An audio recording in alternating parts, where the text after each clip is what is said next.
Hello नमस्कार दोस्तों, स्वागत है आप सभी का गर्व एकेडमी के एप्लीकेशन पर। आशा करता हूं कि आप सब बहुत ही अच्छे हैं। एक बार जल्दी से आज की अपनी इस प्यारे से सेशन में जुड़ेंगे। हम लोग रोजाना बातें करते हैं जीके या जीएस के बारे में, और इसी जीके जीएस के लिए आज हमारी जो क्लास है वो है भारतीय अर्थव्यवस्था की क्लास नंबर 5। आज हम लोग कोशिश करेंगे अपनी इकोनॉमिक्स को कंप्लीट कर दें। इकोनॉमिक्स के अंदर जो जो टॉपिक्स बचे हुए हैं, चाहे वो इंडस्ट्रियल पॉलिसी है, औद्योगिक नीति है, या फिर आर्थिक नीति है, या फिर आपको बैलेंस ऑफ पेमेंट की बात करूं, इन सभी टॉपिक्स को आज कवर करने का काम करेंगे। ठीक है हिमानी, गुड मॉर्निंग भाई। तो शुरुआत करेंगे बिना देरी किए हुए प्रथम क्वेश्चन से। हमारा क्वेश्चन नंबर क्या है?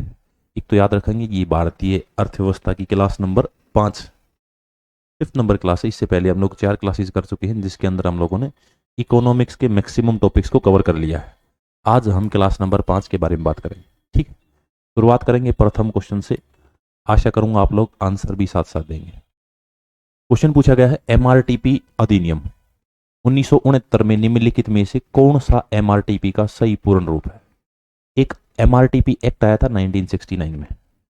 ये एक्ट की फुल फॉर्म पूछी गई है एमआरटीपी एक्ट की। अगर मैं बात करूं एमआरटीपी एक्ट तो आप लोग याद रखेंगे इसकी फुल फॉर्म है monopolies and restrictive trade practices. MRTP act की फुल फॉर्म है एकाधिकार और प्रतिबंधात्मक व्यापार व्यवहार अधिनियम। ये बात आप लोग याद रखेंगे, ये बहुत इंपॉर्टेंट बात है। अभी इसी एमआरटीपी एक्ट के अंदर साल 1980 में संशोधन भी किया गया था। क्या है ये एमआरटीपी एक्ट? एमआरटीपी एक्ट 1969 है। इसके तहत क्या कर दिया भारत में? इसके तहत भारत के अंदर यदि कोई व्यक्ति 5 करोड़ से ज्यादा का कोई व्यापार करता है, सॉरी 25 करोड़ से ज्यादा का कोई व्यापार करता है, तो उसके लिए सरकार की सहमति आवश्यक है। यानी सरकार के अंडर में ही उसे काम करना पड़ेगा। लेकिन इसके अंदर संशोधन किया गया साल 1980 में। 1980 में इस एमआरटीपी एक्ट की क्षमता को बढ़ा दिया गया, 25 करोड़ से इसे 50 करोड़ कर दिया गया। 50 करोड़ तक के व्यापार के लिए सरकार की मंजूरी आवश्यक कर दी। इसके बाद भारत के अंदर 1991 में इस एमआरटीपी एक्ट को खत्म कर दिया। यानी ये जो लिमिट थी, ये लिमिट को खत्म कर दिया। अब कितना भी व्यापार करो भारत सरकार के अंदर, कितना भी इन्वेस्टमेंट करो, उसके लिए कोई सीमा नहीं थी। इसके बाद भारत के अंदर एक समिति बनाई गई जिसका नाम है राघवन समिति। राघवन समिति की स्थापना कब हुई थी? तो आप लोग बोलेंगे साल 2000। और 2002 में जब इसने अपनी रिपोर्ट पेश की तो इसने एमआरटीपी एक्ट का नाम चेंज कर दिया, और आज इसी को भारत के अंदर कंपटीशन कमीशन बोलते हैं। Competition commission. इसी एमआरटीपी एक्ट का नाम चेंज करके अभी क्या कर दिया गया? तो आप लोग बोलेंगे कंपटीशन कमीशन। ठीक है, ये बात इंपॉर्टेंट है, आप लोग याद रखेंगे एमआरटीपी एक्ट से। एमआरटीपी एक्ट कब आया? 1969। इसकी सीमा कितनी थी? 25 करोड़। 1980 में कितनी कर दी? 1980 करोड़। 1991 में इसे खत्म कर दिया गया। राघवन समिति की सिफारिश पर इसका नाम चेंज करके क्या कर दिया? Competition commission. ये सारी की सारी बातें आप एमआरटीपी एक्ट से याद रखेंगे। आगे बढ़ते हैं नेक्स्ट क्वेश्चन पे। किस औद्योगिक नीति के छोटे उद्देश्य उद्योग इकाई के लिए निवेश की सीमा बढ़ाकर 2 लाख कर दी? किसी उद्योग या निवेश के लिए सीमा को बढ़ाकर 2 लाख रुपए किस औद्योगिक नीति के तहत किया गया? हम लोगों ने प्रथम औद्योगिक नीति, दूसरी औद्योगिक नीति के बारे में बात कर ली थी। औद्योगिक नीति, अभी एक औद्योगिक नीति भारत के अंदर साल 1973 में भी आई थी, 1973। इंदिरा गांधी चौथी औद्योगिक नीति जब लेकर आई थी तो उन्होंने क्या चेंजेस किए? तो भारत के अंदर 8 कोर इंडस्ट्री बनाई। 8 कोर इंडस्ट्री बनाई गई जिसको बाद में आपने नाम दिया steel authority of India limited. Steel authority, जितने भी आप लोगों ने भिलाई पढ़ा या फिर राउरकेला पढ़ा या फिर बोकारो पढ़ा, ये सारे की सारी कंपनियों को उठाकर इसके अंदर मर्ज किया गया। एक संस्था बनाई गई कोल इंडिया लिमिटेड, एक ऑयल इंडिया लिमिटेड, ऐसी बहुत सारी कंपनियां बनाई गई। इस 8 कोर इंडस्ट्री में सारे के सारे को विभाजित किया गया था 1973 की पॉलिसी में। और जो ये सीमा है ये बढ़ाकर 2 लाख कब की गई थी? तो साल 1980 में, 1980 के अंदर इस सीमा को बढ़ा दिया गया औद्योगिक नीति 1980 के तहत। ठीक है, आगे बढ़ती है नेक्स्ट क्वेश्चन पे। भारत में आर्थिक सुधार देश में पेश किए गए। इसी समय भारत के अंदर औद्योगिक पॉलिसी भी पेश की गई थी। साल कौन सा? तो आप बोलेंगे साल है 1991। 1991 में जो औद्योगिक नीति आई थी उसी औद्योगिक नीति से आप लोग क्या क्या बातें याद रखेंगे। इस औद्योगिक नीति के तहत भारत के अंदर डी लाइसेंसिंग ऑफ इंडस्ट्रियों का डी लाइसेंसिंग कर दिया भाई। इसके अंदर विदेशी निवेश के लिए भारत की अर्थव्यवस्था के दरवाजे खोल दिए गए। विदेशी निवेश के लिए भारत की अर्थव्यवस्था के दरवाजे खोल दिए गए 1991 के तहत। इसी के तहत भारत के अंदर एक बोट नाम से एक योजना शुरू की गई। अभी ये बोट क्या है इसको समझने का प्रयत्न करते हैं। अभी तक मैंने आपको बताया है लिबरलाइजेशन, प्राइवेटाइजेशन, ग्लोबलाइजेशन, ये एलपीजी सुविधा भी इसी के अंदर शुरू की गई थी, ठीक है। लेकिन अभी आप लोग समझेंगे बोट क्या होता है। बोट के अंदर बी का शब्द क्या है भाई, बिल्ड। बी के अंदर बोट क्या है, बिल्ड। ओ से क्या है, ऑपरेट। और टी से क्या है, तो ट्रांसफर। Build, operate, transfer. इसका एग्जांपल कैसे समझेंगे, जैसे दिल्ली है, दिल्ली के अंदर साल 2002 में भारत की दिल्ली में पहली मेट्रो चलाई गई थी, जो कि दिल्ली से सादरा चलाई गई थी। दिल्ली से सादरा, ये साउथ कोरिया और जापान, इन दो देशों की सहायता से चलाई गई थी। यानी आकर उन्होंने बिल्ड करी भारत के अंदर मेट्रो। कोई भी मेट्रो, आप किसी को भी एग्जांपल मान लो, एक मेट्रो बनाई, मेट्रो जो कहीं से कहीं तक जाती है, इसको बनाने में कुछ ना कुछ खर्चा आया होगा। वो खर्चा करके खुद किसी दूसरे देश ने भारत के अंदर इन्वेस्ट किया, और इन्वेस्ट करके इसे क्या किया, बिल्ड कर दिया। अब बिल्ड करने के बाद ऑपरेट करेंगे, यानी कि साल 2002 से लेकर साल 2012 तक ये टेंडर था ऑपरेशन का, यानी ऑपरेट करेंगे। आप लोगों ने मेट्रो में जाते वक्त टिकट ली होगी, ये किराया लिया होगा, तो ये साल 2002 से 2012 तक का जो पैसा, ये किसके पास जाएगा, ये पास जाएगा दक्षिण कोरिया की या जापान की। जिस देश ने इन्वेस्ट किया उस देश के अंदर ये पैसा जाएगा, इसको बोलते हैं ऑपरेट। 10 साल में वो अपना पैसा वसूल लेंगे। उस पैसे को वसूल करने के बाद साल 2012 में वे क्या कर देंगे, इसे ट्रांसफर कर देंगे। यानी आज जो भारत के अंदर ये मेट्रो चल रही है दिल्ली से सादरा, ये किसके अंडर में आती है, तो ये भारत सरकार के अंडर में आती है। यदि आप कोई टिकट लेते हो या फिर कुछ पैसे देते हो, तो वो पैसा सारा सरकार के खाते में जाता है। इसी को बोलते हैं ट्रांसफर। क्या मेरी बात समझ पाई? पहले भारत के अंदर बिल्ड करो, फिर उसको ऑपरेट करो, फिर उसको ट्रांसफर कर दो भारत सरकार को, ठीक है। यही है आर्थिक सुधार। भारत में कब आए थे, 1991 में, 1991 औद्योगिक नीति के तहत भारत में आर्थिक सुधार किए गए थे। आगे बढ़ते हैं नेक्स्ट क्वेश्चन। एमएसएमई का क्या मतलब है? एमएसएमई सेक्टर, एमएसएमई की फुल फॉर्म पूछी गई है।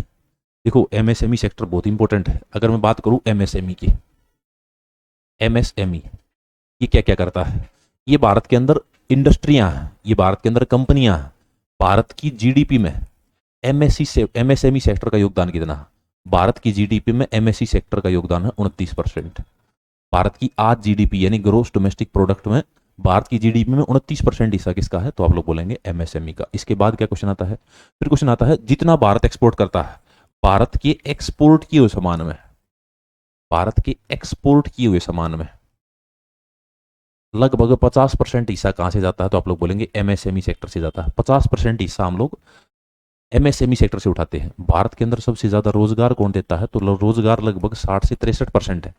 ये भी कौन देता है, तो आप लोग बोलेंगे एमएसएमई सेक्टर देता है। एमएसएमई इसकी फुल फॉर्म पूछी गई है, micro small and medium enterprises. Micro small and medium enterprises full form है किसकी, एमएसएमई सेक्टर की। अभी एमएसएमई से क्या क्या बात याद रखेंगे, सबसे पहले मैं बात करूं माइक्रो यानी सूक्ष्म कंपनी। सूक्ष्म इंडस्ट्री कौन सी है, जिसका इन्वेस्टमेंट, जिसने इन्वेस्ट किया हो लगभग 1 करोड़, 1 CR तक इन्वेस्ट किया हो, और उसका मुनाफा यानी कि प्रॉफिट जो है, यानी कमाई जो है वो कितनी है, तो आप लोग बोलेंगे कमाई है लगभग 5 करोड़। वो कैसा सेक्टर है, तो आप लोग बोलेंगे वो सूक्ष्म सेक्टर है। वो भारत के अंदर माइक्रो सेक्टर की कंपनी है जिसका मुनाफा या कमाई लिख लो, कमाई 5 करोड़ है, वो कैसा है, सूक्ष्म है। इसके बाद बात करें स्मॉल यानी लघु इंडस्ट्री को कितना इन्वेस्ट करने की आजादी दी गई है, तो आप लोग बोलेंगे 1 करोड़ से लेकर 10 करोड़ तक इन्वेस्ट कर सकती है। 1 करोड़ से लेकर 10 करोड़ तक इन्वेस्ट कर सकते हैं लघु सेक्टर। और जब लघु सेक्टर ने इन्वेस्ट किया है तो वो पैसा कितना कमा सकता है, तो आप लोग याद रखेंगे ये पैसा कमा सकता है 5 करोड़ से लेकर और लगभग 10 करोड़ तक, 10 करोड़ तक ये कमाई कर सकता है।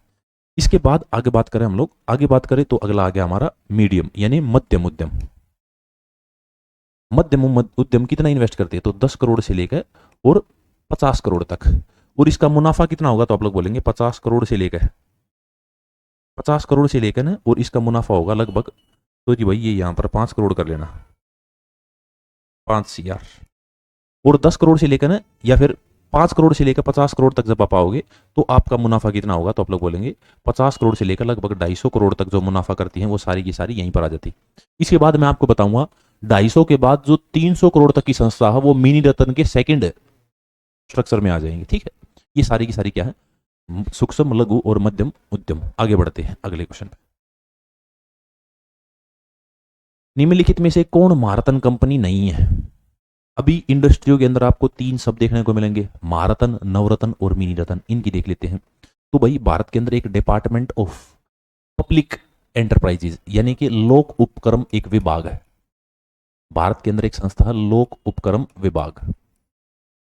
ये क्या करता है, ये भारत के अंदर सेक्टर डिवाइड करता है। ये भारत के अंदर PSU सेलेक्ट करता है, पब्लिक सेक्टर यूनिट सेलेक्ट करता है, और इसी लोक उपक्रम विभाग के द्वारा कंपनियों को 3 भागों में बांटा गया। कंपनी को 3 भागों में बांटा गया। 3 भाग कौन कौन से हैं, तो सबसे पहले आप लोग याद रखेंगे, सबसे पहला भाग है महारत्न। कुछ महारत्न कंपनियां बनाई है जो सबसे टॉप है, यानी पहले पर महारत्न आती है। दूसरे पर इसने कंपनियों को बांटा है नवरत्न में, ये सेकंड सबसे बड़ी कंपनी होती है। फिर तीसरे को बांटा है मिनी रत्न में, और इसी मिनी रत्न के भी इसने डिवाइडेशन कर दी है। मिनी रत्न के भी 2 पार्ट है, एक मिनी रत्न फर्स्ट और एक मिनी रत्न सेकंड। इस तरीके से लोक उपक्रम विभाग भारत के अंदर इन कंपनियों का डिवाइडेशन करता है। कैसे करता है, इनके कैपिटल के आधार पर, इनकी इन्वेस्टमेंट के आधार पर, इनके एसेट्स के आधार पर। ठीक है, इनके एसेट्स, इनकम और इनके प्रॉफिट के आधार पर इन कंपनियों का डिवाइडेशन करता है। अच्छा, ये जो कंपनी यहाँ 3 महारत्न, नवरत्न, मिनी रत्न 1 और मिनी रत्न 2, इनमें क्या क्या डिफरेंसेस है? अगर महारत्न कंपनी की बात करूं तो इसका जो अध्यक्ष है वो 5,000 करोड़ रुपए तक के फैसले अपने आप ले सकता है। वैसे इसके अंदर हम लोग इन्वेस्टमेंट भी देखते हैं, कितनी इन्वेस्ट किया गया है, कितने एसेट्स हैं, ये सारी बातें करते हैं। लेकिन आप लोग याद रखेंगे महारत्न कंपनी लगभग 5,000 करोड़ रुपए तक का फैसले अपने आप ले सकती है। अगर नवरत्न की बात करूं तो लगभग 1,000 करोड़ रुपए तक के फैसले, 1,000 करोड़ तक के जो फैसले अपने आप ले लेती है वो क्या कहलाती है, नवरत्न।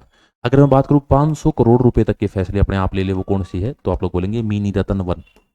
अगर बात करूं 300 करोड़ रुपए तक के जो फैसले ले लेंगे वो क्या कहलाएंगे, तो वो कहलाएंगे मिनी रत्न 2। ये डिवाइडेशन है भाई।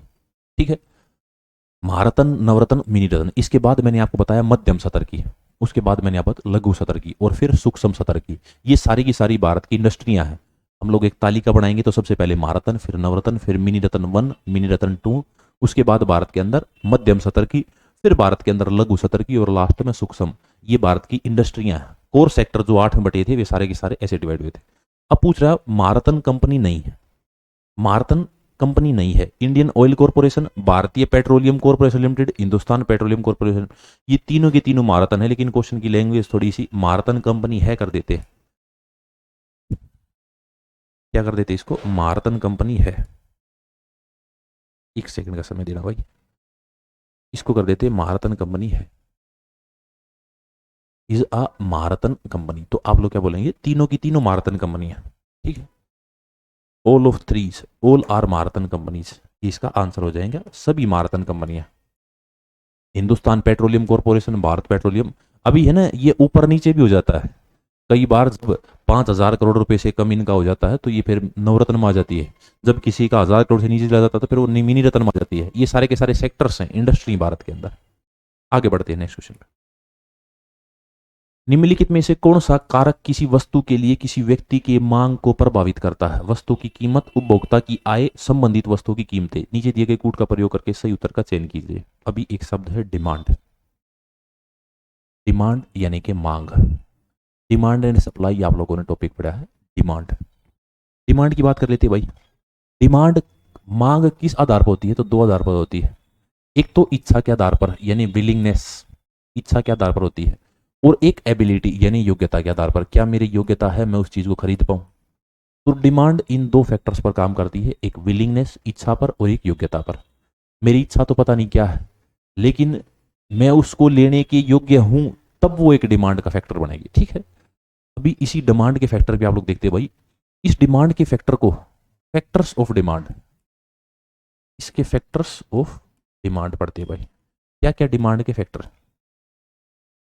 जैसे सबसे पहले बात करूं मैं वस्तु की कीमत, price of commodity. Price of commodity यानी वस्तु की कीमत क्या भाई? वस्तु की कीमत फैक्टर ऑफ डिमांड है। वस्तु की कीमत, इससे क्या समझेंगे आप लोग? वस्तु की कीमत से आप लोग समझेंगे कि भाई कोई चीज है, जैसे आप लोग इसे डिनोट करते हैं ऐसे कि भाई ये एक्स हो गया, ये वाई हो गया, फिर आप लोग इसके अंदर रखते हैं, यहां पर रखते हैं प्राइस, इस पर क्या रखते हैं? प्राइस। ये सारा का सारा एरिया क्या है? प्राइस यानी कि कीमत। और ये क्या है? डिमांड। किसी वस्तु की डिमांड को बढ़ा दिया गया तो जितना उसका प्राइस होगा उतना पैसा है तो वो डिमांड काम की है, अदरवाइज नहीं। इस तरीके से हम लोग प्राइस और डिमांड को प्रयोग करते हैं। जैसे मैं बात करूं, कोई वस्तु है, उसका प्राइस ऊपर चला गया तो उसकी डिमांड क्या होगी? उसकी डिमांड नीचे आ जाएगी। किसी वस्तु का जो प्राइस है वो नीचे चला गया तो डिमांड क्या हो जाएगी? ऊपर चली जाएगी। ये क्या है? वस्तु की कीमत पर आधारित है। जब वस्तु की कीमत पर आधारित है ये सारी की सारी बातें, तो आप लोग बोलेंगे इस रिलेशन को किस नाम से जाना जाता है कि प्राइस ऊपर बढ़ गया तो डिमांड घट जाएगी? इसको बोलते हैं नेगेटिव रिलेशन। नेगेटिव रिलेशन, ठीक है। नेगेटिव रिलेशन बोलते हैं वस्तु की कीमत जब बढ़ जाती है तो डिमांड कम हो जाती है, इसी को बोलते हैं नेगेटिव रिलेशन। ये बात आप लोग याद रखेंगे। अभी तीन तरीके के रिलेशन हैं, तीनों के बारे में बात कर लेते हैं हम लोग। पहले बात करेंगे हम लोग निम्न में से कौन सा कारक किसी वस्तु के लिए किसी व्यक्ति की मांग को प्रभावित करता है? तो वस्तु की कीमत भी प्रभावित करती है, उपभोक्ता की आय भी, और संबंधित वस्तुओं की कीमत भी। यानी ऑप्शन 1 2 3 तीनों आंसर है, ठीक है। आगे बढ़ते हैं, आगे समझाता हूं मैं क्या है। इस क्वेश्चन को देखने से पहले आप लोग एक बात समझेंगे। बात क्या समझेंगे? उपभोक्ता की आय, इनकम ऑफ कंज्यूमर। आप लोग उपभोक्ता की आय से समझेंगे। Income of consumer, income of consumer, इस पर भी क्या होता है? इस पर भी डिमांड फैक्टर काम करता है। देखते हैं कैसे। इनकम ऑफ कंज्यूमर है तो आप लोग देखेंगे इनकम के साथ क्या निकालेगा वो? तो वो गुड्स निकालेगा। अब ये गुड्स को मैं कितने प्रकार में बांट सकता हूं? तो आप लोग बोलेंगे एक है नॉर्मल गुड्स, नॉर्मल गुड्स, दूसरे हैं कंपलसरी गुड्स, कंपलसरी गुड्स, और तीसरे हैं गिफन गुड्स। गिफन यानी कि जो सस्ते होते हैं, यानी चीप क्वालिटी के होते हैं, वो सस्ते वस्तुओं को गिफन गुड्स बोलते हैं, ठीक है। कुछ चीजें नॉर्मल, जैसे अभी मेरा सपना है कि भाई मैं स्कॉर्पियो S11 लेकर आऊं, तो वो क्या है? वो एक नॉर्मल फैक्टर के अंदर आएगा। लेकिन मेरे को खाना खाना, कपड़े पहनने हैं, ये कैसा गुड है? तो ये कंपलसरी गुड है। अगर मैं बात करूं कि भाई मेरे को चप्पल खरीदनी है, और चप्पलों में बहुत सारी वैरायटी है, वैरायटी है, एसिक्स की चप्पल है, नाइकी की चप्पल है, फिर सबसे नीचे आती है रिलैक्सो, रिलैक्स की चप्पल, जो या कोई भी बाटा की चप्पल, जो सबसे चीप क्वालिटी की चप्पल है, वो कहां पर आती है? गिफन गुड्स में, ठीक है। अभी यहां पर आप लोग एक बात और याद रखेंगे। देखो, इनकम है, इनकम को हम लोग कैसे डिनोट करते हैं? तो इनकम को आप लोग वाई से डिनोट करते हैं, इस तरीके से डिनोट करते हैं। एक वाई निशान से आप लोग क्या करते हैं? ऐसे आप लोग इनकम को डिनोट करते हैं। इनकम इसी को बोला जाता है। बात करूं मेरी इनकम ज्यादा होगी, यानी आप लोग देखोगे कि मेरी इनकम बढ़ गई, तो नॉर्मल गुड्स की डिमांड कैसी बढ़ेगी? तो नॉर्मल गुड्स की डिमांड भी क्या हो जाएगी? बढ़ जाएगी। ये कैसा रिलेशन है? तो आप लोग बोलेंगे ये positive relation, positive relation, positive relation, इसको बोलते हैं पॉजिटिव रिलेशन। इसके बाद अगर मैं बात करूं कंपलसरी गुड, भाई मेरे को रोटी तो खानी ही होगी ना, मेरे को दूध तो पीना ही हुआ, ये तो कंपलसरी है। ये चीजें नमक है या फिर आटा है, ये सारी की सारी चीजें कंपलसरी है। मेरी इनकम कुछ भी हो, मेरी इनकम चाहे डाउन हो चाहे अप हो, इसकी डिमांड में कोई फर्क नहीं पड़ता, यानी ये वैसी की वैसी रहती है। इसको बोलते हैं नो रिलेशन। तो इनकम का और डिमांड का कोई रिलेशन नहीं होता है। इसके बाद में बात करूं गिफन गुड्स की। इसके अंदर क्या होता है भाई? यदि मेरी इनकम बढ़ गई तो इस चीप क्वालिटी की चीजों की कीमत क्या हो जाएगी? डिमांड क्या हो जाएगी? कम हो जाएगी। लेकिन अगर मेरी कीमत घट गई, इनकम घट गई, तो डिमांड क्या हो जाएगी? बढ़ जाएगी। इसी को क्या बोलते हैं? तो आप लोग बोलेंगे इसको बोलते हैं नेगेटिव रिलेशन। ये किसको इफेक्ट करता है? ये डिमांड को, डिमांड को इफेक्ट करता है। क्या मेरी बात आप लोग समझ पाए? ठीक है, क्या मेरी बात आप लोग समझ पाए? यही क्वेश्चन में बताया गया भाई। इनकम ऑफ कंज्यूमर भी क्या करती है? अफेक्ट करती है। ऐसी बहुत सारी चीजें होती है, जैसे यहां पर समझेंगे। निम्नलिखित में से किस प्रकार की वस्तुओं को उपभोक्ता की दृष्टि में किसी अन्य उत्पाद के समान, समान या तुलनीय वस्तुओं के रूप में परिभाषित किया जाता है? जैसे कि वे या तो पूरी तरह से या आंशिक रूप से उपभोक्ता की समान आवश्यकताओं को पूरा कर सकते हैं। अभी गुड्स पर बात करते हैं। देखो गुड्स कितने प्रकार के हैं, गुड्स से इंपैक्ट क्या पड़ता है। एक तो है सब्स्टिट्यूशन गुड्स, सब्स्टिट्यूट गुड्स, और एक है कंज्यूमर्स के गुड। अब ये सब्स्टिट्यूट गुड क्या, तो भाई चाय है, चाय और कॉफी क्या है, ये सब्स्टिट्यूट गुड है। मतलब अगर चाय का जो प्राइस है वो प्राइस ऊपर चला जाएगा तो मैं क्या करूंगा, इस कॉफी को पीना स्टार्ट कर दूंगा, तो कॉफी की डिमांड क्या हो जाएगी, बढ़ जाएगी। अगर चाय का प्राइस नीचे चला जाएगा तो कॉफी की डिमांड घट जाएगी, मेरे को चाय ही पीनी है। ये क्या है, ये स्थानापन्न वस्तुएं हैं, और इन स्थापन वस्तुओं के बारे में यहाँ पर बात की गई है कि ये समान या तुल्य वस्तु के रूप में इनका प्रयोग किया जाता है। एक ऐसे भी गुड्स होते हैं, ये कैसे गुड्स है, जैसे कार और पेट्रोल आप इसके अंदर रख सकते हैं भाई, इसी के फैक्टर है, ठीक। तो समान या समान तुल्य वस्तुएं क्या कहलाती है, तो आप लोग बोलेंगे सब्स्टिट्यूट गुड, यानी स्थानापन्न वस्तुएं कहलाती है, एक जैसी वस्तुएं। आगे बढ़ते हैं। अर्थशास्त्र में मांग का अर्थ है, मांग, डिमांड। क्वेश्चन बहुत प्यारा भाई, मांग का नियम है, सकल मांग, बाजार की मांग, व्यक्तिगत मांग या क्रय शक्ति द्वारा समर्थित मांग। अभी बात कर रहे हैं यहां पर मांग। मांग क्या है या डिमांड क्या है, ये डिमांड बहुत सारी चीजों पर एप्लीकेबल है, बहुत सारी चीजों पर, यानी फ्यूचर क्राइसिस पर आधारित है। देखो कोई चीज है, उस चीज की फ्यूचर पर डिपेंडेंसी बहुत ज्यादा है, मेरे को पता चल गया कि फ्यूचर में ये चीज होगी, तो किसी चीज की डिमांड है या प्राइस उसका कुछ भी हो तो उसकी डिमांड बढ़ा दूंगा, चाहे उसका प्राइस बढ़े या घटे, ठीक है। ये क्या है, फ्यूचर एक्सपेक्टेशन के साथ। अभी सीजन के साथ, सीजन के साथ भी सीधा संबंध है किसका, डिमांड का। सीजन मान लो भाई अभी सर्दी के कपड़े हैं, सर्दी के कपड़े हैं और अभी सर्दी चल रही है, इस टाइम पर सर्दी पर डिमांड ज्यादा है तो इसका प्राइस भी ज्यादा है। लेकिन गर्मियों में सर्दियों के कपड़ों की डिमांड कैसी हो जाएगी, डिमांड नीचे हो जाएगी, तो इसका प्राइस भी नीचे हो जाएगा। ये क्या है, सीजन के रूप में हम लोग डिमांड को देखते हैं, मांग कैसे काम करती है, ठीक है। मांग के बहुत सारे पहलू भाई, बहुत फैक्टर्स हैं, फैक्टर ऑफ डिमांड, ठीक है। उन्हीं में से एक बात की गई है, मांग का मतलब क्या है, मतलब पूछा तो क्रय शक्ति द्वारा समर्थित मांग, demand back by purchasing power. सीधा सीधा मार्केट के अंदर आप लोग परचेजिंग पावर के कारण ही डिमांड कर पाते हैं, ठीक है।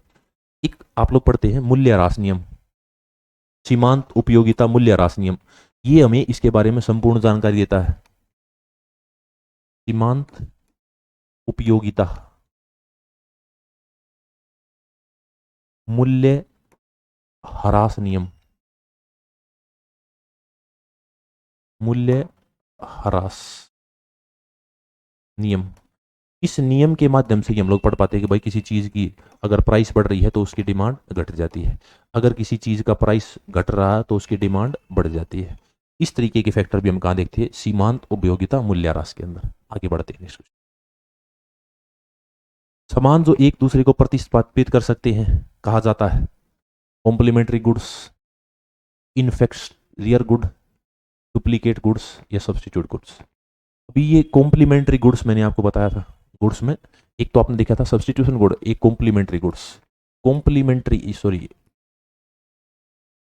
कॉम्प्लीमेंट्री गुड्स में ये मत देखना कि भाई ये कॉम्प्लीमेंट्री गुड्स कंपलसरी गुड्स भी है। जैसे मैंने कार खरीद ली तो कार के साथ मेरे को पेट्रोल भी तो लेना पड़ेगा, तभी तो कार चलेगी, या मैंने बाइक खरीद ली तभी तो कार चलेगी जब पेट्रोल होगा उसके अंदर, ठीक है। तो ये सारी की सारी बातें हम लोग यहाँ से पढ़ना शुरू करते हैं। सामान जो एक दूसरे को प्रतिस्थापित कर सकते हैं, यानी कॉफी चाय, वो क्या कहलाते हैं, सब्स्टिट्यूट गुड्स, यानी कि स्थानापन्न मॉल, ठीक है।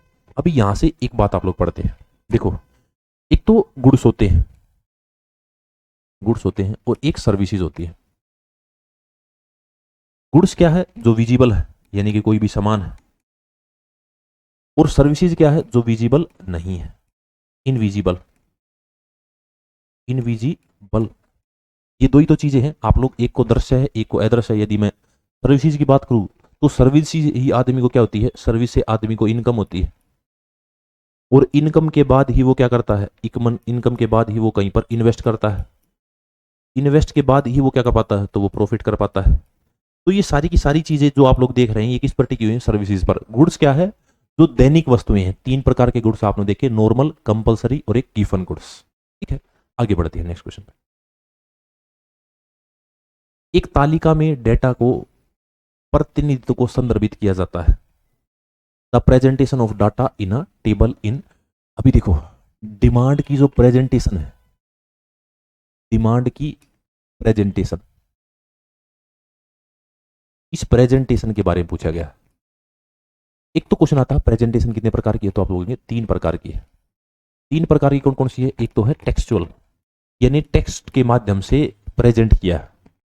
एक होती है टेक्स्ट, एक होती है टेबुलर, टेबुलर यानी टेबल के माध्यम से उसको प्रेजेंट किया गया है।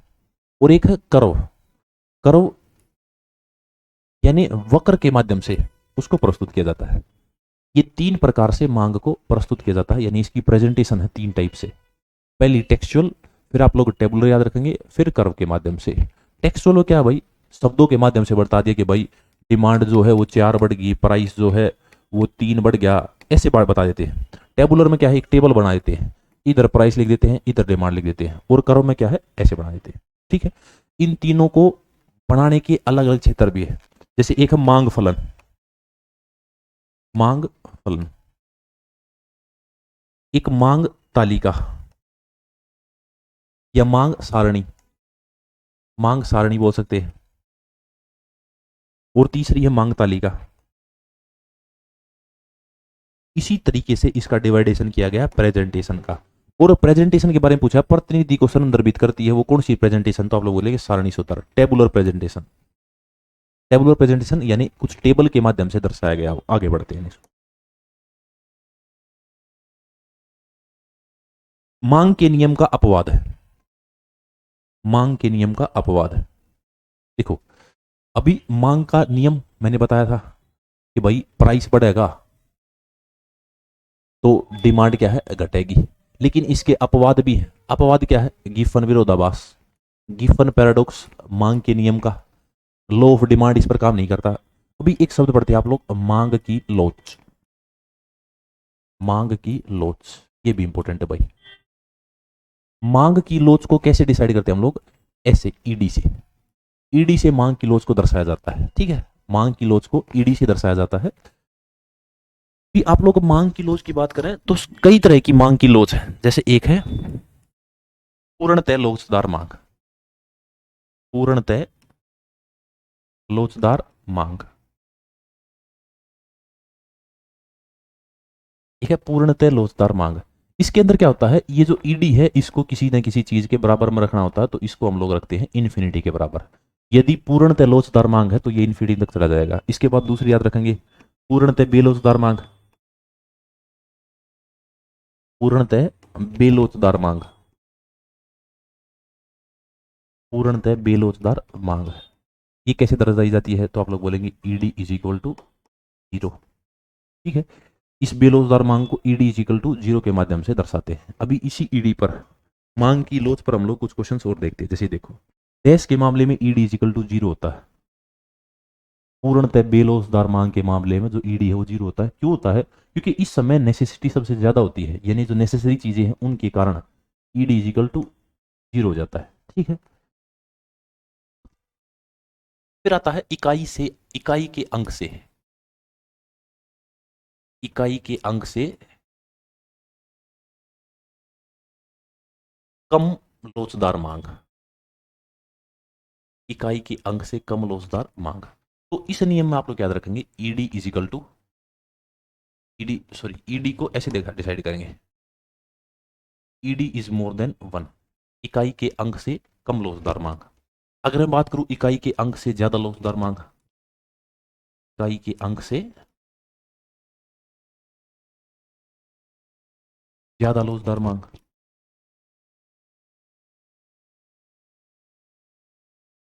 तो आप लोग क्या देखेंगे? तो आप लोग बोलेंगे ED is equal to, sorry ED is more than 1। इसके बाद मैं बात करूं इकाई के बराबर लोचदार मांग, इकाई के बराबर लोचदार मांग, तो आप लोग क्या बोलेंगे? इकाई के बराबर लोचदार मांग में, भाई इकाई के बराबर लोचदार मांग है ईडी इज इक्वल टू 1। इस तरीके से आप लोग इसको दर्शाते हैं, मांग की लोच को दर्शाते हैं। मांग की लोच के ये 500 के 500 नियम आपको बताने चाहिए। आगे बढ़ते हैं। यदि सीमा शुल्क की दर अधिक हो तो अंतर्राष्ट्रीय व्यापार की मात्रा घटती है, अंतर्राष्ट्रीय व्यापार की मात्रा बढ़ जाती है। अंतर्राष्ट्रीय व्यापार की मात्रा में कोई परिवर्तन नहीं होता, उपरोक्त में से कोई नहीं। अभी आप लोगों ने एक टैक्सेशन सिस्टम पढ़ा, टैक्स कर, तो उसी की बात की गई है। सीमा शुल्क यानी कस्टम ड्यूटी। कस्टम ड्यूटी कैसा टैक्स? कस्टम ड्यूटी ये कैसा टैक्स है भाई? जब भी भारत की कोई चीज इंपोर्ट या एक्सपोर्ट की जाती है, इंपोर्ट या एक्सपोर्ट की जाती है, तो उस पर जो टैक्स लिया जाता है, उस पर दोनों पर जो टैक्स लिया गया है, दोनों पर जो कर लिया गया है, दोनों पर कर लिया गया है, वो क्या कहलाता है? तो वो कहलाता है कस्टम ड्यूटी। ठीक है, कस्टम ड्यूटी यानी कि सीमा शुल्क। और इसी कारण अंतरराष्ट्रीय व्यापार की मात्रा क्या होती है? घट जाती है। लोग ज्यादा इंपोर्ट एक्सपोर्ट नहीं करते, volume of international trade decrease. ठीक है, कस्टम ड्यूटी के कारण। इसके बाद एक इंपोर्ट ड्यूटी मैंने आपको बताया था, इंपोर्ट ड्यूटी। इंपोर्ट ड्यूटी को ही आप लोग क्या बोल सकते हैं? टैरिफ। टैरिफ। अब ये जो टैरिफ टैक्स है, इस टैरिफ टैक्स से आप लोग क्या बात याद रखेंगे? ये क्या है? ये इंपोर्ट पर लगता है। फिर अगर हमें अपनी वैल्यू बढ़ानी है तो हम लोग जो इंपोर्ट करते हैं चीजों पर, इंपोर्ट पर जो कर लिया जाता है उस कर को बढ़ा देते हैं। ये क्या कहलाता है? Import duty. इसके बाद तीसरा आप लोग बोलते हैं एक्साइज ड्यूटी। एक्साइज ड्यूटी यानी कि उत्पाद शुल्क। उत्पाद शुल्क ये कब लिया जाता है? जब भारत के अंदर जो छोटी से छोटी चीज भी उत्पादन की जाती है, छोटी से छोटी चीज जो उत्पादन किया गया है, छोटी से छोटी चीज का उत्पादन किया गया है, वो क्या, उस पर क्या टैक्स देना पड़ता है? तो आप लोग बोलेंगे उस पर एक्साइज ड्यूटी देनी पड़ती है। ये तीनों की तीनों ड्यूटी आप लोग याद रखेंगे। एक custom duty, custom duty import और एक्सपोर्ट दोनों पर लगती है। इंपोर्ट ड्यूटी केवल इंपोर्ट पर लगती है, उसी को टैरिफ ड्यूटी बोलते हैं भाई, टैरिफ टैक्स। एक एक्साइज ड्यूटी है, जो चीज किया गया उत्पादन पर लगने वाला कर क्या कहलाता है? Excise duty. आगे बढ़ते हैं। एफटीपी का पूर्ण रूप है, बहुत इंपॉर्टेंट सस्ता भाई,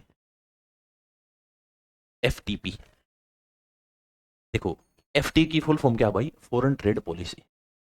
ये पॉलिसी बनाई जाती है भाई, विदेशी व्यापार नीति। भारत के अंदर विदेश व्यापार नीति का पिता कौन है?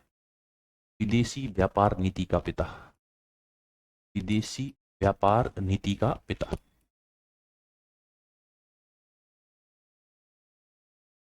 भारत की विदेश व्यापार नीति का पिता या जनक किसे बोला जाता है? तो आप लोग बोलेंगे जवाहरलाल नेहरू। आज तक जो भारत के अंदर विदेश नीति चल रही है उसकी देन है जवाहरलाल नेहरू की देन है। ठीक है, अभी एक फ्री ट्रेड जोन देखा भाई। ये फ्री ट्रेड जोन क्या है? विदेशी व्यापार नीति में हम लोग इंपोर्ट और एक्सपोर्ट की बात करते हैं। अगर मैं मुक्त व्यापार नीति की बात करूं, फ्री ट्रेड पॉलिसी की बात करूं, या फ्री ट्रेड जोन, मुक्त व्यापार क्षेत्र की बात करूं, पहले हम लोग मुक्त व्यापार नीति की बात कर लेते हैं, फ्री ट्रेड पॉलिसी की बात कर लेते हैं। ये क्या भाई? फ्री ट्रेड पॉलिसी, मुक्त व्यापार क्षेत्र। अभी देखो, इंडिया और ऑस्ट्रेलिया, इंडिया और ऑस्ट्रेलिया ने क्या किया है? समझौता किया। इस पर किया तो आप लोग बोलेंगे फ्री ट्रेड पॉलिसी पर किया। इसके माध्यम से क्या होगा? ऑस्ट्रेलिया को इंडिया ने बोल दिया कि भाई आप कोई भी चीज बनाओ, बनाकर हमारे देश में बेचो, हम इंपोर्ट ड्यूटी नहीं लगाएंगे, टैक्स नहीं लगाएंगे, टैक्स कट जाएगा। उसको क्या बोलते हैं? एफटीपी। लेकिन इसमें एक आर रूल बहुत इंपॉर्टेंट है, एक रूल है आर रूल। उसके माध्यम से क्या हो रखा है? हमने ऑस्ट्रेलिया को बोल दिया कि कहीं भाई चीन में कोई चीज बनी है, चीन में कोई चीज बन के यहां पर आई और उस पर आप लोग मेड इन ऑस्ट्रेलिया लगाकर उसे इंडिया में बेचोगे, तो ऐसा नहीं होगा। तो उस पर क्या होगा? उस पर सारे के सारे टैक्स लिए जाएंगे। लेकिन अगर आप हमारे साथ फ्री ट्रेड एग्रीमेंट करते हैं तो आपके देश में बनाई गई चीज और हमारे देश में बनाई गई चीज, जब इनका आयात और निर्यात होगा तो इस पर टैक्स नहीं लिया जाएगा। ये क्या कहलाता है? Free trade policy. ठीक है, एक फ्री ट्रेड जोन होता है, मुक्त व्यापार क्षेत्र। एक फ्री ट्रेड जोन होता है, मुक्त व्यापार क्षेत्र। एक पर्टिकुलर एरिया होता है, अगर उस एरिया से हम लोग कोई व्यापार करते हैं तो हमें क्या नहीं देना पड़ता? तो हमें टैक्स नहीं देना पड़ता। एक पर्टिकुलर क्षेत्र है, उस क्षेत्र से जब हम व्यापार करते हैं तो व्यापार करने पर हमें इंपोर्ट ड्यूटी नहीं देनी पड़ती, या एक्सपोर्ट ड्यूटी या कस्टम ड्यूटी हमें नहीं देनी पड़ती। यानी इस क्षेत्र में क्या होता है? टैक्स खत्म हो जाता है। ठीक है, टैक्स नहीं देना पड़ता। आगे बढ़ते हैं, next question. SEZ, special economic zone, बहुत इंपॉर्टेंट है भाई। स्पेशल इकोनॉमिक जोन भारत के अंदर आया कब? तो आप लोग बोलेंगे आया 2000 में। इसके लिए एक्ट कब बनाया गया? तो आप लोग बोलेंगे एक्ट बनाया गया था 2005 में। इसके लिए इंप्लीमेंट कब किया गया? तो आप लोग बोलेंगे इंप्लीमेंट किया गया था इसे 2006 में। ठीक है। Special economic zone, special economic zone क्या होता है भाई? भारत है, भारत में कोई क्षेत्र है, ये क्षेत्र बहुत ज्यादा अतोत्साहित है, यानी इसके अंदर व्यापार करने के लिए आदमी के लिए कुछ भी संसाधन उपलब्ध नहीं है। तो हम लोगों ने क्या कर दिया कि भाई आप यहाँ व्यापार करो, आप यहाँ से कोई चीज बेचो, ना तो आप पर क्या लगाया जाएगा, ना तो आप पर एक्साइज ड्यूटी लगाई जाएगी यानी उत्पादन शुल्क लगाया जाएगा, और ना ही आप पर ना ही आप पर कस्टम ड्यूटी लगाई जाएगी। इस एक्साइज ड्यूटी और कस्टम ड्यूटी से फ्री रखने के लिए हम लोगों ने एक क्षेत्र बना दिया, उसी को क्या बोलते हैं? तो आप लोग बोलेंगे उसी को हम लोग SEZ यानी स्पेशल इकोनॉमिक जोन बोलते हैं। स्पेशल इकोनॉमिक जोन, विशेष आर्थिक क्षेत्र, ये बात याद रखेंगे। ठीक, आगे बढ़ते हैं नेक्स्ट। निम्नलिखित में से कौन सा संस्थान भारत में FDI से संबंधित मुद्दों को नहीं संभालता है? बहुत इंपॉर्टेंट है भाई। देखो, पहले एक संस्था थी जिसका नाम है TRMS, trade related management system. ठीक है। फिर इसको आप लोग TRI देखते हैं, ट्रेड रिलेटेड इन्वेस्टम मैनेजमेंट, इस तरीके से पढ़ते हैं। ये भारत के अंदर एक्ट आए थे, लेकिन इनको अब क्या कर दिया? अब इनको खत्म कर दिया गया। खत्म करने के बाद भारत के अंदर एक संस्था बनाई गई।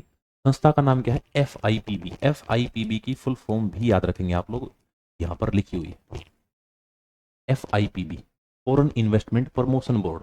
इसने पूछा FDI रिलेटेड मामलों को नहीं देखता है, नोट एंड ऑल, तो फॉरेन इन्वेस्टमेंट प्रमोशन ये भी देखता है, फॉरेन इन्वेस्टमेंट इंप्लीमेंटेशन भी देखता है, सेक्रेटरीट इंडस्ट्रियल असिस्टेंट भी देखता है क्योंकि सेक्रेटरी में इन्वेस्ट करती है। तो भारत सरकार का जो RBI बैंक है, वो RBI बैंक इससे संबंधित इश्यू को नहीं देखता। ठीक है। इंडस्ट्रिया तो दूसरे देशों के माध्यम से ही लगाई जाती है ना, तो इसको छोड़कर और सभी के सभी क्या करते हैं? फॉरेन चीजों को देखते हैं। लेकिन सबसे बड़ी संस्था कौन सी? FIPB। अभी भारत के अंदर किसी व्यक्ति को कुछ इन्वेस्ट करना है, दूसरे देश ने भारत के अंदर इन्वेस्ट किया, तो ये FIPB क्या करेगा? ये उसको दो भागों में तोड़ेगा। एक को बोलेगा FDI, फॉरेन डायरेक्ट इन्वेस्टमेंट, एक को बोलेगा FPI यानी फॉरेन पॉलिसी इन्वेस्टमेंट। ये फॉरेन डायरेक्ट इन्वेस्टमेंट के भी याद रखेंगे, FOREIGN, फॉरेन डायरेक्ट इन्वेस्टमेंट, प्रत्यक्ष विदेशी निवेश, फॉरेन पोर्टफोलियो इन्वेस्टमेंट, इसको भी ऐसे याद रख लेंगे। अभी जो प्रत्यक्ष विदेशी निवेश आया है, और इस FPI में क्या है? किसी आदमी ने भारत के अंदर पैसा लगाया, और पैसा लगाने के बाद उसने पैसा लगाया तो उसको फॉरेन पॉलिसी के अंदर ये बोला जाएगा। उस पैसे को दो भागों में बांटा जाता है, एक FDI में, एक FPI में। जो FDI है वो लॉन्ग टर्म के लिए किसी व्यक्ति ने यदि भारत में पैसा लगाया है, लॉन्ग टर्म के लिए, तो वो क्या कहलाएगा? FDI। और अगर कोई आदमी शॉर्ट टर्म के लिए यानी भारत की शेयर मार्केट में पैसा लगाया और शॉर्ट टर्म के लिए लगाया है, उसको थोड़े समय के बाद निकाल ले जाएगा, तो वो क्या आएगा? FPI यानी फॉरेन पोर्टफोलियो इन्वेस्टमेंट। ये दोनों बांटने का काम कौन करती है? तो संस्था FIPB, फुल फॉर्म क्या है? Foreign investment promotion board. ठीक है। ये बढ़ावा देती है विदेशी निवेश को। जब विदेशी निवेश आता है तो ये उसको दो भागों में तोड़ती है, एक FDI और एक FPI। ठीक है, आगे बढ़ते हैं नेक्स्ट। अर्थव्यवस्था के लाल फीताशाही देश को संदर्भित करते हैं। लाल फीताशाही किसको संदर्भित करता है? देखो, एक टॉपिक पढ़ते हैं आप लोग, balance of payment. Balance of payment से आप लोग सारी चीजें समझ पाएंगे। बैलेंस ऑफ पेमेंट, ठीक है। अब ये बैलेंस ऑफ पेमेंट है, ये दो भागों में बढ़ता है भाई। दो भाग कौन कौन से? एक तो positive balance of payment, positive balance of payment, और एक नेगेटिव बैलेंस ऑफ पेमेंट। ठीक है। ये ट्रेड के अधीन ही आता है, यानी व्यापार के अधीन ही आता है, ट्रेड के अधीन आता है। अभी मैंने आपको दो टॉपिक पढ़ाए थे, एक शब्द पढ़ाया था आपको सरप्लस, सरप्लस यानी कि मुनाफा, मुनाफा, और एक आपको डेफिसिट, डेफिसिट पढ़ाया था, उसको क्या बोलते हैं? घाटा। दो चीजें पढ़ी आपने, मुनाफा और घाटा। सरप्लस यानी कि मुनाफा, डेफिसिट यानी कि घाटा। अभी अर्थव्यवस्था में अगर मैं लाल फीताशाही की बात करूं, तो औपचारिक नियमों के लिए कठोर अनुरूपता क्या कहलाती है? लाल फीताशाही। अभी इसका इससे क्या संबंध है भाई? तो भारत के अंदर क्या है, व्यापार के लिए ये सारी की सारी चीजें इंपॉर्टेंट हो जाती है, रेड टेपिज्म बोलते हैं इसको। अभी व्यापार में अगर मैं बात करूं, देखो भाई, हमें पॉजिटिव बोलेंगे तो हमें क्या हुआ? ट्रेड सरप्लस हुआ। ट्रेड सरप्लस को क्या बोलते हैं, तो आप लोग बोलेंगे ट्रेड सरप्लस को हम लोग पॉजिटिव बोलते हैं। नेगेटिव किसे बोलते हैं, ट्रेड डेफिसिट को। ट्रेड डेफिसिट को, इसको भारत सरकार ही कंट्रोल करती है, ट्रेड सरप्लस को भी और ट्रेड डेफिसिट को। ये कब होता है, देखो भारत क्या करता है, इंपोर्ट भी करता है, इंपोर्ट करता है और एक्सपोर्ट भी करता है, एक्सपोर्ट करता है, ठीक है। और इधर भी देखेंगे आप लोग, इंपोर्ट भी करता है भारत और एक्सपोर्ट भी करता है, इंपोर्ट भी और एक्सपोर्ट भी। ये ट्रेड डेफिसिट कब होगा और ट्रेड सरप्लस कब होगा, जब हम लोग एक्सपोर्ट ज्यादा करेंगे, इंपोर्ट कम करेंगे। एक्सपोर्ट इंपोर्ट से ज्यादा होगा तो क्या होगा, ट्रेड सरप्लस होगा। लेकिन हम लोग इंपोर्ट ज्यादा करेंगे और एक्सपोर्ट कम करेंगे, क्या होगा, ट्रेड डेफिसिट होगा।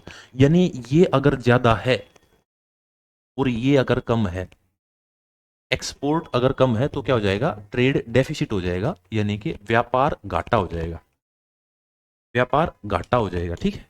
लेकिन अगर मैं बताऊं आपको कि इंपोर्ट जो है वो है कम और एक्सपोर्ट है ज्यादा, तो क्या हो जाएगा, ट्रेड सरप्लस हो जाएगा, व्यापार मुनाफा हो जाएगा, ठीक है। क्या मेरी बात आप लोग समझ पाए,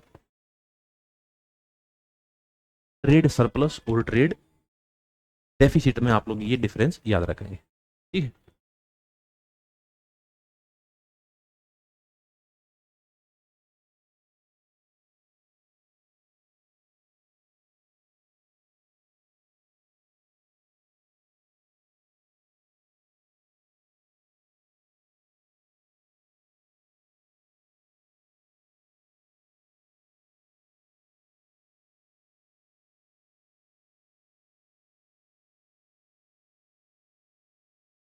ठीक है भाई, तो आप लोग इसके बारे में क्या आंसर देंगे, रिजिड कॉन्फॉर्मिटी ऑफ फॉर्मल रूल्स। आगे बढ़ते हैं नेक्स्ट। निम्नलिखित में से किस वर्ष में भारतीय रुपए का दूसरी बार अवमूल्यन किया गया, अवमूल्यन देखते हैं क्या होता है भाई। देखो एक शब्द है एप्रिसिएट, एप्रिसिएट, और एक शब्द है डेप्रिसिएट, डेप्रिसिएट, ये दो शब्द हैं। ये क्या भाई, एप्रिसिएट जब पैसे की कीमत, जब पैसे की कीमत, पैसे की कीमत बाजार के अनुरूप, बाजार के अनुरूप बढ़े, अनुरूप बढ़े तो वो कैसी है भाई, वो एप्रिसिएट कहलाएगा।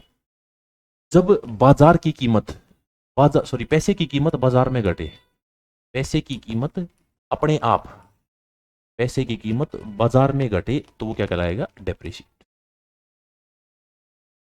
ये दो सब समझ पाए। अभी पैसा है जो, उस पैसे की वैल्यू सरकार बढ़ाती भी है और घटाती भी है। घटाती है पैसे की वैल्यू कि भाई देखो अभी भारत के अंदर एफडीआई आया, एफडीआई आया, एफडीआई आया, मान लो अभी भारत के अंदर एफडीआई है 586 बिलियन डॉलर। हम लोग क्या करते हैं, इस 586 बिलियन डॉलर में से 100 बिलियन डॉलर कम कर देते हैं, जिससे कि हमारी जो पैसे की वैल्यू है वो बढ़ जाए, पैसे की वैल्यू को बढ़ाने के लिए। लेकिन कई बार ऐसा भी होता है जब हमें अपना व्यापार देखना पड़ता है, मंदी महंगाई देखना पड़ता है, तो हम पैसे की वैल्यू को गिरा देते हैं।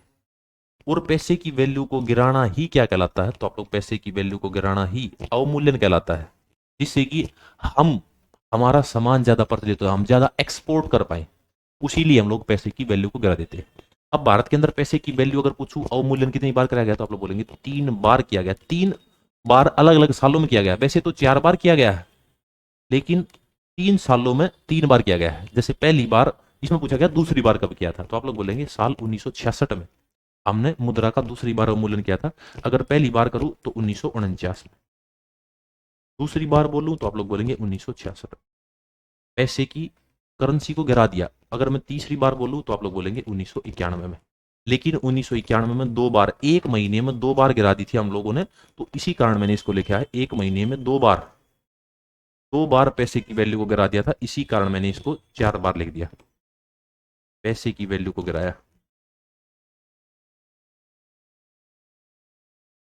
यानी इसका अवमूल्यन की, ठीक है। तो ये बात आप लोग याद रखेंगे। आगे बढ़ते हैं। विकास का एलपीजी मॉडल 1991 में तात्कालिक वित्त मंत्री द्वारा पेश किया गया था, जिनको आर्थिक सुधारों का जनक भी बोला जाता है भाई। हम्म,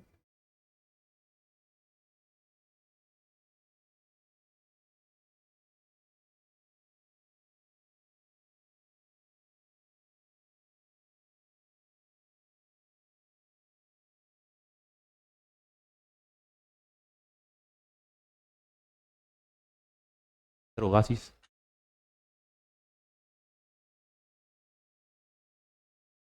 भाई क्वेश्चन पूछा गया, विकास का एलपीजी मॉडल 1991 में तत्कालिक वित्त मंत्री ने पेश किया था, तो आपको पता भाई मनमोहन सिंह ने, डॉक्टर मनमोहन सिंह ने। ठीक है, अभी एक छोटी सी बात और बता दूं मैं आपको, component component of BOP, balance of payment, दो पार्ट में डिवाइड करते हैं। एक पार्ट में आप लोग गुड्स बोलते हैं, गुड्स, और एक में सर्विसेज। ये क्या है, ये कंपोनेंट ऑफ पेमेंट है। अभी सर्विसेज की बात करूं तो मैंने बताया था भाई, इनकम होती है, इनकम के बाद आदमी इन्वेस्ट करता है, और इन्वेस्ट करने के बाद आदमी क्या करता है, आदमी उस इन्वेस्टमेंट पर लोन लेता है। अच्छा एक बात और याद रखेंगे, फॉरेन ट्रेड इन्वेस्टमेंट से रहेगी, शायद मैं आपको बता दूं। देखो भारत सरकार जो है वो अगर किसी विदेशी संस्था से पैसा उधार लेती है, कि मान लो भाई दो संस्थाएं जो पैसा उधार देती हैं, एक तो देता है वर्ल्ड बैंक यानी विश्व बैंक, एक पैसा देता है विश्व बैंक, और एक पैसा देता है आईएमएफ यानी इंटरनेशनल मॉनेटरी फंड, अंतरराष्ट्रीय मॉनेटरी मतलब मौद्रिक, इंटरनेशनल मॉनेटरी फंड। ये दो क्या देती हैं, ये दो पैसा देती हैं। अभी अगर मैं बात करूं वर्ल्ड बैंक की, विश्व बैंक कब पैसा देता है, विश्व बैंक पैसा देता है इकोनॉमी को बढ़ाने के लिए, यानी अर्थव्यवस्था को बढ़ावा देने के लिए, अर्थव्यवस्था को बढ़ावा देने के लिए वर्ल्ड बैंक क्या करता है, वर्ल्ड बैंक पैसा देता है ब्याज पे। ठीक है, ऐसा ही सेम इन्वेस्टमेंट वाला सिस्टम समझा रहा हूं आपको। विश्व बैंक पैसा कब देगा, जब भाई इकोनॉमिक ग्रोथ करनी हो, इकोनॉमिक डेवलपमेंट के लिए पैसा देगा।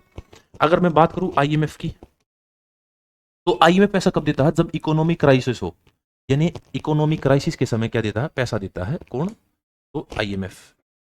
भारत में इकोनॉमिक क्राइसिस आ जाएगा तो भारत किससे पैसा लेगा, तो इकोनॉमिक क्राइसिस के समय आईएमएफ से पैसा लेगा। ठीक है, अभी एक बात और याद रखेंगे, मैंने आपको पहले ही बताया है, एक करेंसी है जिसका नाम है एसडीआर। इस एसडीआर के माध्यम से आईएमएफ भारत को पैसा देता है, जिसको वो बाद में वसूलेगा भी, हमारी इकोनॉमी को बढ़ावा देगा और बाद में पैसा हमसे वापस ले लेगा। ये क्या भाई, एसडीआर के रूप में देता है, अर्थव्यवस्था को बढ़ावा देने के लिए वर्ल्ड बैंक पैसा देता है। आगे बढ़ते हैं, रंगराजन समिति का संबंध किससे, तो मैंने आपको चार समिति बताई थी, एक अलग समिति, एक लक्कड़वाला समिति, और एक सचिन तेंदुलकर समिति, और लास्ट में एक समिति बताई थी जिसका नाम क्या है, इसका नाम है रंगराजन समिति। और इसी रंगराजन समिति से क्वेश्चन पूछा गया, इसका संबंध किससे, एस्टिमेशन ऑफ पॉवर्टी यानी गरीबी के अनुमान से। देखो ये कुछ समितियां आती हैं भाई, समितियां संबंधित है करों से, कर मतलब टैक्स, करों कर दिया मैंने, टैक्स लिखो आप, कर यानी कि टैक्स से संबंधित कुछ समितियां हैं। जैसे एक समिति आप लोग याद रखेंगे, वांचू समिति, वांचू समिति से क्वेश्चन आया कि वांचू समिति का संबंध किससे है, तो आप लोग बोलेंगे टैक्स से। दूसरी समिति आप लोग याद रखेंगे, भूरेलाल समिति, भूरेलाल समिति का संबंध किससे है, तो आप लोग बोलेंगे भूरेलाल समिति का संबंध भी टैक्स से। तीसरी आप लोग याद रखेंगे, केलकर समिति, केलकर समिति का संबंध भी किससे है, तो आप लोग बोलेंगे टैक्स से। फिर आप लोग राजा चलैया समिति, राजा चलैया संबंध भी याद रखेंगे किससे है, तो आप लोग बोलेंगे। ये सारी की सारी बातें टैक्स की समितियां, वैसे बहुत सारी समितियां हैं, आप वन बाय वन समितियों को देख लेंगे कि कौन सी समिति से क्या क्या क्वेश्चंस। ठीक, तो ये थी हमारी इकोनॉमिक्स। मैंने कोशिश की है हर एक टॉपिक आपका कवर किया है, और कोई क्वेश्चन ना बचे इसकी भी कोशिश की है। एक बार जल्दी से कमेंट सेक्शन में बताएंगे कैसी लगी आपको आज की क्लास, उसके बाद हम लोग क्लास की समाप्ति करेंगे। जल्दी से बताएंगे कैसी लगी क्लास।